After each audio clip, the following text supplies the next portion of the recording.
ஆச்சி மசாலா. எந்த சமையலும் ருசி தேடும் ரகசியம் 20 ரூபாய். ஹாலிடேஸ்னாலே அது நம்ம GT ஹாலிடேஸ் தான். GT holidays, South India's #1 travel brand. You know you are special when you're with GT holidays. அப்பெல்லாம் இவங்க வந்து எவ்வளவு திமிரு வாய் கொழுப்பு வந்து இருக்கணும். சங்கி அமைச்சர் மன்னிக்கணும், மாண்புமிகு எரிசக்தித்துறை அமைச்சர் பேசலாம். மாண்புமிகு பாத்ரூம்ல 3 மணி நேரம் உட்கார்ந்து இருந்த எதிர்க்கட்சி தலைவர் நான் சொன்னேன். அப்ப இது என்ன சட்டமன்றமா என்னது இது? ஊழலை ஒழிக்க வந்த யோக்கியவான் இல்லை. ஊழலை ஒழிக்க வந்த யோக்கியவானா தான் என்ன சொல்லியிருக்கணும்? என் டேபிளுக்கு 3 ஃபைல் வந்திருக்கு, உடனடியாக ஆக்ஷன் வந்து நாங்க எடுப்போம், உரிய நேரத்தில் சட்டப்படி எடுப்போம் தானே சொல்லியிருக்கணும். ஆதாரங்கள் எங்களிடம் இருக்கிறது, நடவடிக்கை எடுப்போம். அவர் எப்படி? அப்ப அவர் தான் ஆக்டிங் சீஃப் மினிஸ்டரா? செயல்படக்கூடிய முதலமைச்சர் அவரு, இவர் இப்ப டம்மி பொம்மை முதலமைச்சரா? இதுல மரிய வில்சன் வந்து ஏதோ வந்து கண்டுபிடிச்சிட்டாராம் 3 டிபார்ட்மெண்ட் ஃபைல. இதெல்லாம் எவ்வளவு கேலி குத்தா இருக்குது. இப்படி ஒரு முதலமைச்சர் பேச முடியுமா? குதிரை பேரம் நம்ம பண்ணிட்டு இருக்கிறோம். யார் பண்றா? லாட்ரி ஃபேமிலி பண்ணுது. அங்க லீமாரோஸ் வந்து பாலை தூக்குறாங்க, இங்க மருமகன் கேட்ச் பிடிக்கிறாரு. அவங்க ஆட்சி, நிர்வாகம், சட்டம் ஒழுங்கு சம்பந்தம், மானிய கோரிக்கை சம்பந்தமாக கேள்வி கேட்கிறாங்க. மோடி வந்து எந்த பிரச்சனையை கேட்டாலும் நேரு காலத்துக்கு போயிடுவார் இல்லையா? அது மாதிரி இவங்க வந்து திமுக நீங்க வந்து செய்யல, நீங்க வந்து லைவ் போடல, நீங்க ஊழல் பண்ணிட்டீங்க. கேட்ட கேள்வி என்ன?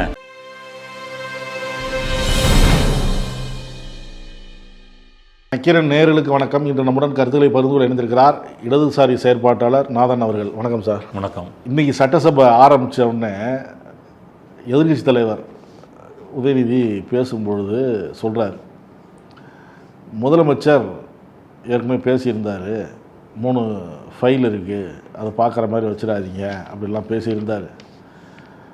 பாருங்கள், இதில் என்ன பயம், அதில் பாருங்கள், அதான் நாங்களும் சொல்கிறோம், பாருங்கள், எந்த நடவடிக்கையும் நாங்கள் சந்திக்க தயார் அப்படிங்கிற மாதிரி அவர் சொன்னார். ஏன் பார்க்க பயப்படுறீங்க, ஜோசியார் சொன்னால் தான் பார்ப்பீங்களா அப்படின்னு சொன்னார். அப்புறம் ஜோசியாருங்கிற வார்த்தையெல்லாம் எடுத்துடணும் அப்படின்லாம் சொன்னாங்க. ஆனந்த் சொன்னார் நினைக்கிறேன், அவர் சொன்னோன்னு எடுக்கணும். அப்போ இல்லை, ஜோசியார் நியமித்ததே நீங்கள் தான், அதுக்கப்புறம் எதிர்ப்பு வந்தோடனே எடுத்ததும் நீங்கள் தான், அதனால் அது எடுக்கக்கூடிய வார்த்தையெல்லாம் இல்லை அப்படிங்கிற மாதிரி இவர் சொன்னார். உடனே ஆதரவு எழுந்திருக்கிறாரு, அவர் நேர்மையாக செயல்பட்டுருக்கிறாரு. மிஸ்ஸாவுக்கு போயிட்டு வந்தோன்னு சொல்லுவாங்க திமுககாரங்க, அந்த இவங்களே நாங்கள் தோக்கடித்தோம், நாங்கள் வந்து ஆதாரம் வந்து கரெக்டாக வெளியிடுற நேரத்தில் வெளியிடுவார் அப்படின்லாம் அவங்க சொல்கிறாங்க.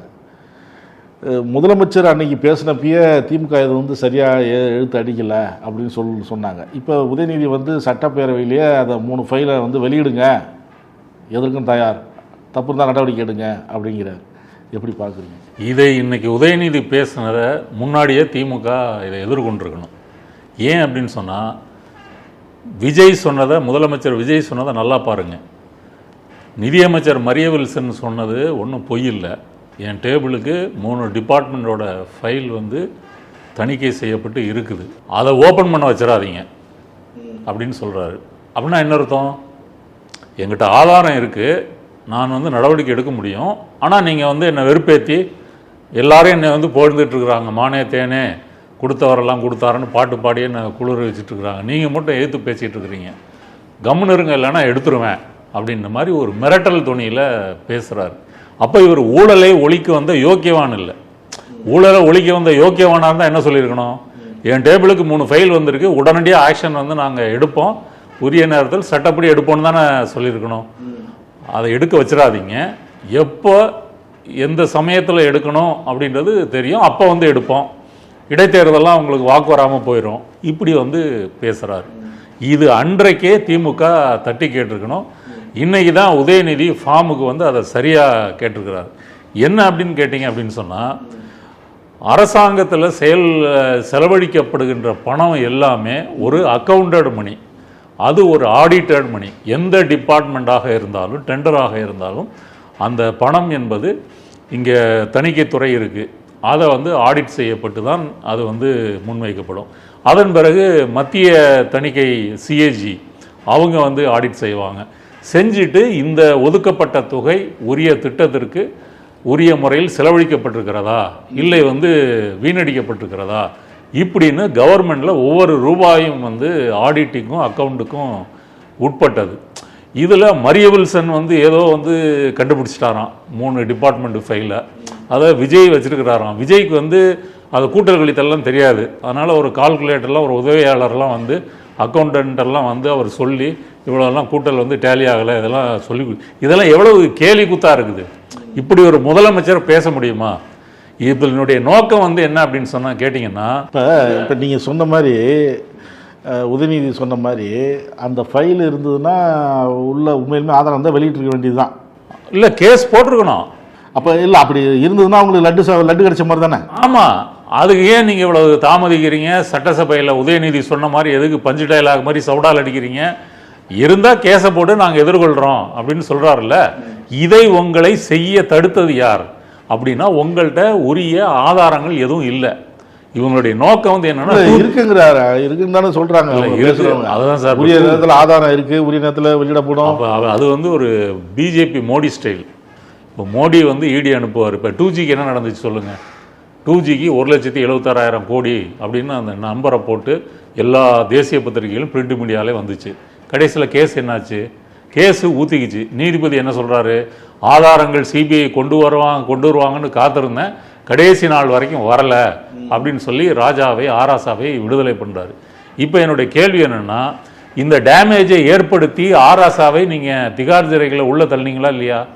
அதை வைத்து பிஜேபி ஜெயிச்சுதா இல்லையா? இதுதான் தாவேகாவுடைய நோக்கம். இப்போ திமுக அமைச்சர்களை அந்த மாதிரி வீட்டில் ரைடு விட்டு லஞ்ச ஒழிப்புத்துறை விஜிலன்ஸ் டிபார்ட்மெண்ட் மூலமாக ஒரு கேஸ் போட வைத்து, அப்படி அவங்க முடிந்த மட்டும் ஏதாவது இப்போ கலைஞர் இருந்தப்போ ஜெயலலிதா வந்து சென்னையில் பாலம் கட்டினதில் ஊழல் அப்படின்னு சொல்லி கலைஞரை கைது பண்ணி உள்ளே வச்சாங்களா இல்லையா? அப்போ நம்ம ராஜீவ்காந்தி ஹாஸ்பிட்டல் பக்கத்தில் தானே சென்ட்ரல் சிறை இருந்தது. அதுதான் இவர்களுடைய நோக்கம். அப்படி செய்துவிட்டு நாங்கள் திமுகவை ஊழல் செய்திருக்கிறார்கள், நடவடிக்கை எடுத்து விட்டோம், தண்டித்து விட்டோம், அப்படி ஒரு ஃபேக் நரேட்டிவை கீழே கொண்டு போகணும்.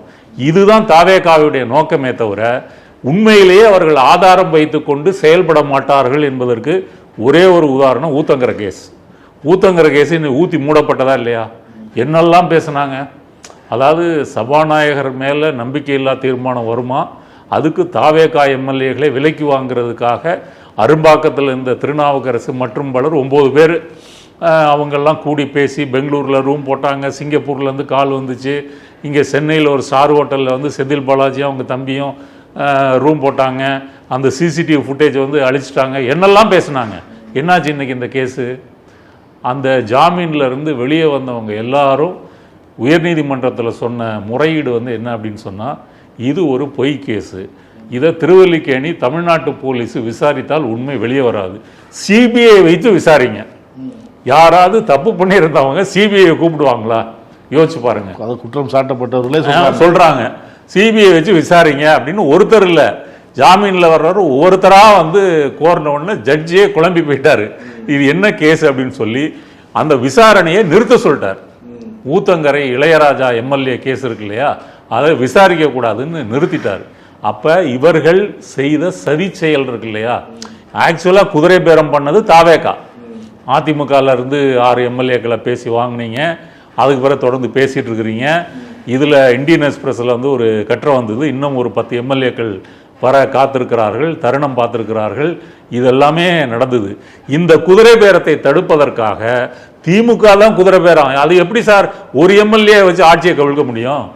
அவங்கள்ட்ட இருக்கிற 107 எம்எல்ஏ, அதில் இளையராஜா மட்டும் விலைக்கு வாங்கி நீங்கள் அவருக்கு 30 கோடி பேரம் பேசி நீங்கள் எப்படி ஆட்சியை கவிழ்க்க முடியும்? இப்போ நீங்கள் கட்சி தாவல் தடை சட்டம் வரக்கூடாது அப்படின்னு சொன்னால் 3ல் 2 பங்கு எம்எல்ஏக்களை நீங்கள் கொண்டு வரணும். அப்போ தாவேகால 107 பேர் இருக்காங்கன்னா ஒரு 70-80 பேரை நீங்கள் கூட்டிகிட்டு வரணும். இதெல்லாம் சாத்தியமா? நடக்கக்கூடிய விஷயமா? அப்போ திமுக அதாவது தன் மேலே குதிரை பேரம் நம்ம பண்ணிகிட்டு இருக்கிறோம். யார் பண்ணுறா? லாட்ரி ஃபேமிலி பண்ணுது. அங்கே லீமாரசு வந்து பாலை தூக்குறாங்க, இங்கே மருமகன் கேட்ச் பிடிக்கிறாரு. இதை வந்து திசை திருப்புவதற்காக போடப்பட்டது தான் இளையராஜா கேஸ். அதே தான் இன்னைக்கு விஜயும் உண்மையிலேயே பஞ்சு டயலாக தான் பேசியிருக்கிறார். உதயநிதி சொன்னது 100க்கு 100 சரி. இது பஞ்சு டயலாக்கு, சவுடால், டேபிளில் 3 ஃபைல் இருக்குன்றதில் ஒரு ஆதாரம் ஒன்றும் கிடையாது. நீங்கள் ஊழல் என்பது எப்படி நடக்கும் நீங்கள் யோசிச்சு பாருங்கள். ஊழல் என்பது கவர்மெண்ட்டுடைய சிஸ்டம், அக்கௌண்டன்ட் மணி, ஆடிட்டிங் இதுக்கு வெளியே தான் நடக்கும் இல்லையா? உள்ளே வந்து நடப்பதற்கு வாய்ப்பே கிடையாது. எப்படி நடக்கும்? இப்போ நீங்கள் ரோடு போடுறதுக்காக ஒரு டெண்டர் வந்து விடுறீங்க, ஒரு அமைச்சர் வந்து லஞ்சம் வாங்குறாருன்னா நீங்கள் கவர்மெண்ட்டு போடுற அமௌண்ட்லேருந்து வாங்க முடியுமா? 100 கோடி ரூபா உங்களுக்கு டெண்டர் சார், உங்களுக்கு கவர்மெண்ட்டு ஒதுக்கிடுச்சு, நீங்கள் போடுறீங்க. நீங்கள் அந்த 100 கோடியிலேருந்து 100 கோடியே உங்களுக்கு கொடுத்தாச்சு, அதை கவர்மெண்ட் ஏற்றுக்குச்சு. அதை நீங்கள் செலவு பண்ணி ரோடு போடணும். ரோடை வந்து செக் பண்ணுவாங்க, என்ன குவாலிட்டியில் போட்டிருக்கிறீங்க. அதுக்கெல்லாம் இப்போ மெக்கானிக்ஸ் இருக்குது. முன்ன மாதிரிலாம் அப்படி ஏமாற்ற முடியாது. அவர் தனியாக உங்களுக்கு காசு கொடுக்குறாரு அப்படின்னா அது இந்த 100 கோடி கவர்மெண்ட் கொடுத்த பணத்துக்கு வெளியே இருந்து வருது இல்லைங்களா? நீங்கள் என்ன கோட் பண்ணியிருந்தீங்களோ அதை கொடுத்துட்டீங்க. அப்போ ஊழல் என்பது, இந்த சிஸ்டம் என்பது வெளியே நடக்கக்கூடியது. இப்போ ஆதவர்ஜுனா இதே சட்டமன்றத்தில் பேசும்போது நாங்கள் 1500 டெண்டர்களை ரத்து செய்து விட்டோம். யார்? திமுக அரசு கொண்டு வந்து 1500 டெண்டர்களை ரத்து செய்து விட்டோம், எல்லாம் முறைகேடு நடந்திருக்கு அப்படின்னு சொல்கிறாரு. குறைச்சி 20% 30% குறைச்சி வேற போடுறதா சொல்லலாம். அதான் நான் சொல்ல வரேன். முறைகேடு நடந்தால் என்ன செய்யணும்? யாருக்கு? முதல்ல அமைச்சருக்கு காசு போகுதுன்றீங்க, அடுத்து IAS அதிகாரிகளுக்கு போகுது, அடுத்தது கீழ்நிலை அலுவலர்கள், அப்புறம் ஒப்பந்ததாரர். அப்போ ஒரு டெண்டருக்கு குறைஞ்சது 10 பேர் இருப்பாங்க. 1500 × 10 போட்டிங்கன்னா 15000 பேர் மேலே நீங்கள் கேஸ் போடணும். 15000 பேர் கேஸ் போடுறதுக்கு உங்கள்கிட்ட ஆவணம் இருக்கா, டாக்குமெண்ட் இருக்கா, பண மோசடி செஞ்சுட்டாங்க அப்படின்றதுக்கான வலுவான ஆதாரம் இருக்கா? எதுவும் இல்லை. இப்போ நீ ரத்து செய்கிற யோக்கியவான் என்ன செஞ்சுருக்கணும்? கேஸ் போட்டிருக்கணுமா இல்லையா? ஏன் ரத்து செய்கிறோம்? 1500 டெண்டருக்கும் கேஸ் போட்டிருக்கணுமா இல்லையா? அப்போ போன டெண்டரை ரத்து செய்வதற்கு இவர்களுக்கு அதிகாரம் இருக்கிறது. ரத்து செஞ்சுட்டு புது டெண்டர் விடுறாங்க, இவங்களுக்கு தேவைப்பட்டவங்களுக்கு விடுவாங்க. இவ்வளோதான விஷயம். அப்போ இதை நரேட்டிவ் எப்படி கொண்டு போகிறது? திமுக டெண்டரில் ஊழல் செய்து விட்டது, நாங்கள் லீக்கேஜை தடுத்து விட்டோம், பார்ட்டி ஃபண்டை தடுத்து விட்டோம், இனி எங்கே இருந்தோம் இனி கஜானா வந்து பொங்கி வழியும். எப்படி ஊழல் பணன்றது கவர்மெண்ட்டுக்கு வெளியே நடக்குது, அது எப்படி கஜானாவுக்கு வரும்? நான் சொன்ன ரோடு கான்ட்ராக்ட் 100 கோடி எடுத்துங்களேன். இப்போ தாவேக்கா வந்து ஊழல் நிறுத்திருச்சு, திரும்பவும் நீங்கள் வந்து 100 கோடி வந்து கான்ட்ராக்ட் கொடுக்குறீங்க, உங்களுக்கு ஊழல் வராது. இப்போ கவர்மெண்ட் கஜானாவுக்கு அந்த ஃபண்டு வருமா? வராது. அந்த லாபம் என்பது யாருக்கு போகும்? அந்த ஒப்பந்ததாரருக்கு போகும். முன்ன ஒப்பந்ததாரர் தனது லாபத்தொகையில் ஒரு ஷேரை வந்து அமைச்சருக்கோ அதிகாரிகளோ கொடுக்குறாரு, இன்னைக்கு முழு லாபம் அவருக்கு போகும். இவ்வளவு தானே. அது அரசாங்கத்துக்கு எப்படி வரும்? அதனால் விஜய் பேசுனது என்பது வெறுமனே சவுடால் தான்.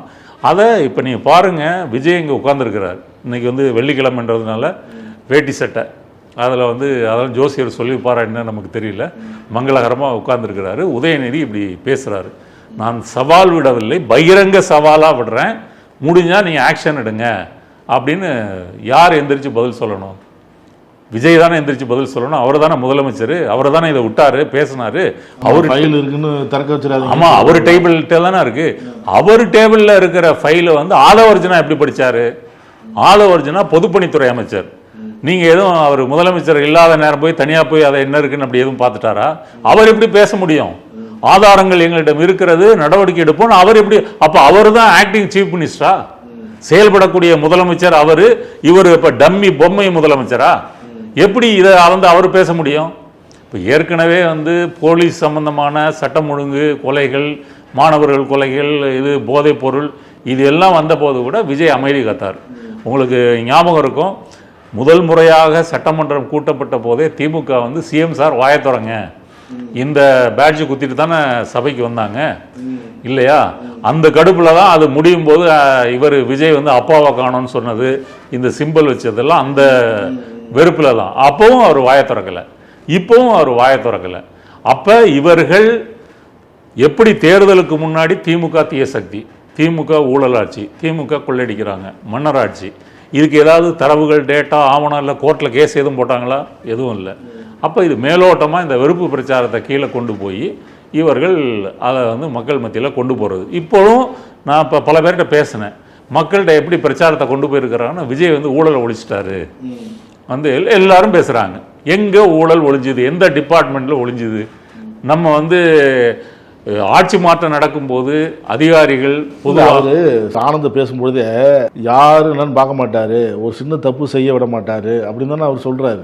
ஆமாம், இப்போ ஞான சௌந்தரின்னு ஒரு வழக்கறிஞர் கேஸ் போட்டாங்கல்ல, தாவேகா நிர்வாகி, என்ன கேஸ் போட்டாங்க? இந்த அரசு வழக்கறிஞர், அதாவது அரசு வழக்கறிஞருக்கு இப்போ 5 லட்சத்துலேருந்து 30 லட்சம் ரூபாய்க்கு காசு வாங்குறாங்க. போட்டது உங்கள் கட்சிக்காரங்க தானே. அதை வந்து அவங்க இதில் பேட்டிலாம் கொடுத்துருக்குறாங்க. அவங்களுக்கு வாதாடின வழக்கறிஞரும் யூடியூப் சேனல்களுக்கு பேட்டி கொடுத்துருக்குறாரு. அப்போ அதிலிருந்து எல்லாத்துலேயுமே லஞ்சம் ஊழல் இருக்கத்தான் செய்யுது. இப்போ நீங்கள் இப்போ ஆர்டிஓ ஆஃபீஸில் நீங்கள் ஏதாவது வேலை வேகமாக நடக்கணும், ஒரு வெஹிக்கிளுக்கு வந்து நீங்கள் இது ஆர்சி முடிக்கணும், எஃப்சி வந்து வேலை நடக்கணும்னா என்ன செய்வீங்க? இடைத்தரகர் ஏஜென்ட் மூலமாக தான் போவீங்க. இன்னமும் நடந்துக்கிட்டு இருக்கா இல்லையா? அது போனீங்கன்னா வேலை முடியும், டக்குன்னு ஒரு நாளில் முடிஞ்சு வந்துடும். எல்லா இடத்துலையும் இந்த சிஸ்டம் இப்படித்தான் நடக்குதே தவிர இவர் ஊழல்லாம் ஒன்றும் ஒழிச்சிடலாம். மாறாக மக்கள் மத்தியில் அந்த நரேட்டிவை கொண்டு போகணுன்றதுக்காக தான் திரும்ப திரும்ப சட்டமன்றத்தில் இப்போ இன்றைக்கி கூட பாருங்கள், மின்சார மானிய கோரிக்கையில் வந்து செந்தில் பாலாஜி தரவுகளோடு பேசுகிறாரு. அவர் என்ன சொல்கிறாரு, நைட்டு 10 மணிக்கு கொடுத்தாங்க 800 சொச்சம் பக்கமாக நம்ம சொல்கிறாரு. படித்து முடிக்கிறதுக்கு 3:30 மணி ஆச்சு. அப்போ தான் படுத்துட்டு திருப்பி 5:30 மணிக்கு எழுந்திரிக்க வேண்டியதாக இருக்குது. அது ஏன் அவ்வளோ காலம் தாழ்த்தி கொடுக்குறாங்க? இப்போ மானிய கோரிக்கையில் போய்ட்டு அந்த விவரத்தெல்லாம் படிக்கணும். அப்போ சபாநாயகர்னு சொல்லியிருக்கிற அறிவுறுத்தி இருக்கிறார், ஒரு நாளைக்கு முன்னாடியே கொடுங்க, அப்போ தான் படித்து பார்த்துட்டு கேள்வி எழுப்பவோ பேசுகிறதுக்கோ நல்லாயிருக்கும் அப்படின்னு சொல்லிட்டு. அப்போ கடைசி நேரத்தில் கொடுக்கறதுக்கு ஏதாவது உள்காரணம் இருக்கா? அது சரியாக படிக்கக்கூடாது அப்படிங்கிறது. நீங்கள் ஏற்கனவே மின்சாரத்துறை மேலே மக்கள் மத்தியில் ஒரு பெரிய கெட்ட பேர் இருக்க. விஜய் ஆட்சிக்கு வந்த உடனே மின்வெட்டு அமலுக்கு வந்ததா இல்லையா? பெரம்பூர் தொகுதியை உள்ளடக்கி அல்ல பனையூரை உள்ளடக்கி எல்லா இடத்துலையும் மக்கள் சாலை முறியல், ஈபி அலுவலகத்தை முற்றுகை, இதெல்லாம் நடந்துச்சா இல்லையா? இன்னமும் அந்த மின்வெட்டு பிரச்சனை தீரலையே. நிர்மல்குமார் என்ன சொன்னார்? திமுக காரங்க ஃபீஸை பிடிக்கிட்டு போயிடுறாங்க, யாரோ டிபார்ட்மெண்ட்லேயே இது வந்து செய்கிறாங்க. இப்படி தானே இதெல்லாம் இது சாத்தியமாக யோசிச்சு பாருங்க. இப்படி அதாவது நிர்மல்குமார் வாயை திறந்தாலே பொய் தான். இது ஒன்று. அடுத்தது ஈபி பில்லு. இப்போ 500 யூனிட்டுக்கு மேலே போனால் அந்த ஸ்லாப் ரேட்டை வந்து இப்போ விஜய் கவர்மெண்ட்டோட உத்தியே என்னென்னா சொல்லாமல் செய்கிறது. அந்த ஸ்லாப் ரேட்டை ஏற்றிருக்காங்க. 5000 ரூபா பில்லு கட்டினவங்க இன்னும் 20,000 வந்திருக்கு. 10,000 கட்டினவங்களுக்கு 30,000 வந்திருக்கு. இது தமிழ்நாடு முழுக்க நடக்குது. கம்ப்ளைண்ட் வருது. நிர்மல்குமார் என்ன சொல்கிறாரு? இதை வந்து நாங்கள் வந்து ஆய்வு செய்வோம். என்னத்தை ஆய்வு செய்ய முடியும்? ஒரு முறை எனக்கு வந்து 5000 ரூபா ஏதோ பில் வந்துச்சு. நான் போய் மீட்டரை போய் பார்த்தேன், மீட்டர் யூனிட்டு கம்மியாக தான் ஓடி இருக்கு. உடனே இபி ஆஃபீஸுக்கு போய் அதை சொன்னோன்னா 5000ன்றது நாங்கள் இங்கே திருத்த முடியாது, மேல் ஆஃபீஸ் தான் திருத்த முடியும் அப்படின்னு சொல்லி இது ஒரு வாரம் அலைய விட்டாங்க. எங்களுக்கு வந்திருக்கிற வேண்டிய கரண்ட் பில்லு வந்து 2000 ரூபா. இப்போ அதை 5000த்தை 2000 ரூபாயை மாற்றுறதுக்கு ஒரு வாரம் அலைய வேண்டியிருக்குது. இப்போ தமிழ்நாடு முழுக்க இவங்க ஆய்வு பண்ணி மக்கள் வந்து ஒரு வாரம் அலைஞ்சு இந்த பிரச்சனையை சரி பண்ண முடியுமா? அப்போ மின்சாரத்துறையில் இவ்வளவு பிரச்சனைகளை வைத்துக்கொண்டு நிர்மல்குமார் வாய் கொழுப்போட துடுக்குத்தனமாக கரூர் எம்எல்ஏன்றார். அப்புறம் இல்லை அவர் கோயம்புத்தூர்னோடனே கோயம்புத்தூர் சட்டமன்ற உறுப்பு இப்படி பேசுகிறாருங்க. அப்போல்லாம் இவங்க வந்து எவ்வளவு திமிரு வாய் கொழுப்பு வந்து இருக்கணும். இப்போ இதற்கு உதயநிதி கரெக்டாக சொன்னார். இந்த மாதிரி சங்கி அமைச்சர் மின்சாரத்துறை அமைச்சர் வந்து அதை வித்ட்ரா பண்ணிட்டாரு அப்படின்னு வந்து சொல்கிறாரு. அதுக்கு நிர்மல்குமார் என்ன சொல்கிறாரு? யாரெல்லாம் வந்து பாத்ரூமில் 10 மணி நேரம் உட்கார்ந்துருந்தவங்க, அப்போ இது என்ன சட்டமன்றமா என்னது இது? அதான் சார், இப்போ நேற்றுக்கு சபாநாயகரே சொல்கிறது தான், நேரம் இல்லை, என்ன கோரிக்கை என்ன எழுதி கொடுத்தீங்களோ அதை மட்டும் படிங்க அப்படின்லாம் சொல்கிறாரு. ஆனால் விவாதங்கள் இந்த மாதிரிலாம் ஓடுது. இதை கண்டிக்கிறாரா இல்லையா? கண்டிக்கலையே. இப்போ ஆளுங்கட்சி இப்போ இன்றைக்கி கூட ஒருத்தர் பேசுகிறாரு, அவ்வளோ தூரம் புகழ்ந்து பேசுகிறாரு முதலமைச்சரை. நேற்று புஷி ஆனந்தும் பேசுகிறதும் அவர் கேட்ட கேள்விக்கெல்லாம் பதில் சொல்லலை அப்படின்னு ஒரு விமர்சனம் வேறு இருக்குது. அது காவிரி பிரச்சனையில், மேகதாது பிரச்சனையில் என்ன இப்போ காவிரி நீர் உரிய நேரத்தில் திறக்கலை அப்படிங்கிறப்ப விவசாயிகள் வந்து போராட்டம் பண்ணுறாங்க. அவங்களுக்கு என்ன நீதி? அவங்க கேட்ட கோரிக்கை என்ன? நீங்கள் வச்ச செயல்பாடு என்ன? அப்படின்லாம் விவாதம் வரும்போது பெருசாக ஒன்றும் இல்லை. ஆனால் வந்து நான் வந்து ஒருத்தர் ரூபா கொடுக்காம நாங்கள் வந்தோம், இத்தனை பேர் சீட்டு கேட்டாங்க, இல்லை சார் இவரே எங்கள் சீட்டு கேட்டார், இல்லை இவருக்கு நாங்கள் சீட்டு கொடுத்தோம், இப்படி ஜெயிச்சு வந்துருக்குறோம் அப்படின்லாம் இதெல்லாம் பேசுகிறாங்களே, இதெல்லாம் மக்களுக்கு தேவையா அப்படின்னு ஒரு கேள்வி. சபாநாயகரை பொறுத்த வரைக்கும் இப்போ உதயநிதி திமுகலாம் வந்து சபாநாயகரை பாராட்டிட்டு தான் பேசுகிறாங்க. என்னுடைய கருத்து சபாநாயகர் நடுநிலைமையோடு நடந்து கொள்ளவில்லை. இப்போ தலைவர் நல்லா தானே பாராட்டி பேசுகிறார், நீங்கள் நடுநிலைமையோடு இருக்கீங்க இல்லைன்றதான் என்னுடைய கருத்து. அவர் தான் தெளிவாக சொல்கிறாரே சார் உதயநிதி. நீங்கள் வந்து அவையிலேருந்து எடுக்க சொல்கிறீங்க, அதுவும் அமைச்சர்கள் பேசுகிறதெல்லாம் அவையிலேருந்து எடுக்க சொன்ன வரலாற்றுக்கு சிறந்த சபாநாயகர் நீங்கள் தான், நிறைய எடுத்துருக்கீங்க. அதே நேரத்தில் ரீல்ஸாக போயிடுது, வெளியில் லைவாக போகுது, அதை எடுக்க முடியாது உங்களால். இதுக்கு என்ன, நான் உங்களுக்கு சப்போர்ட்டாக தான் பேசிகிட்டு இருக்கிறேன்.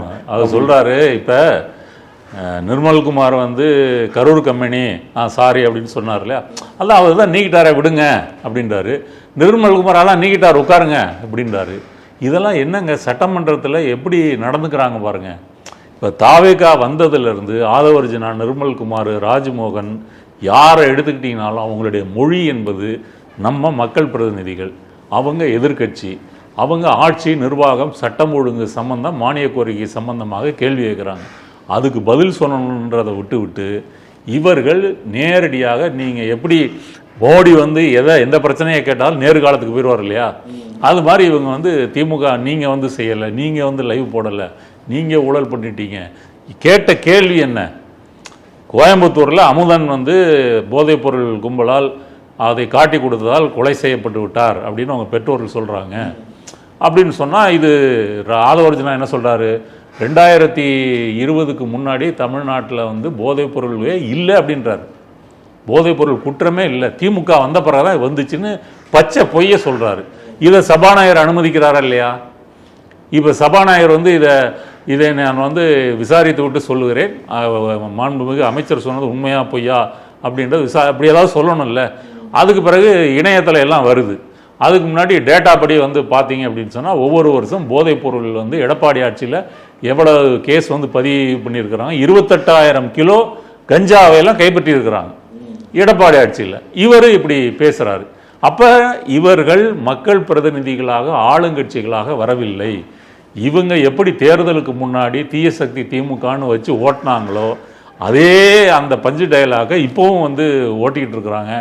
அதனால தான் இப்படி திரும்ப திரும்ப இப்படி பேசுகிறாங்களே தவிர கொஞ்சம் கூட ஒரு நாகரிகம் அற்ற ஒரு ஆட்சியாளர்கள் தான் இவங்க வந்து இருக்கிறாங்க. நக்கீரன் டிவிக்கு சப்ஸ்கிரைப் செய்யுங்கள். உங்கள் ஆதரவே எங்கள் பலம். ஆசிரியர்களுக்கு நண்பனாகவும் மாணவர்களுக்கு ஆசானாகவும் திகழும் தேர்வு வழிகாட்டி. ஒவ்வொரு பாடத்திற்கும் அனுபவமிக்க ஆசிரியர்களின் துல்லியமான தெளிவான விடைகள். CNC இருக்கு, தேர்வு பயம் எதற்கு? இது தீரன் பப்ளிஷிங் ஹவுஸ் விற்பனை வெளியீடு.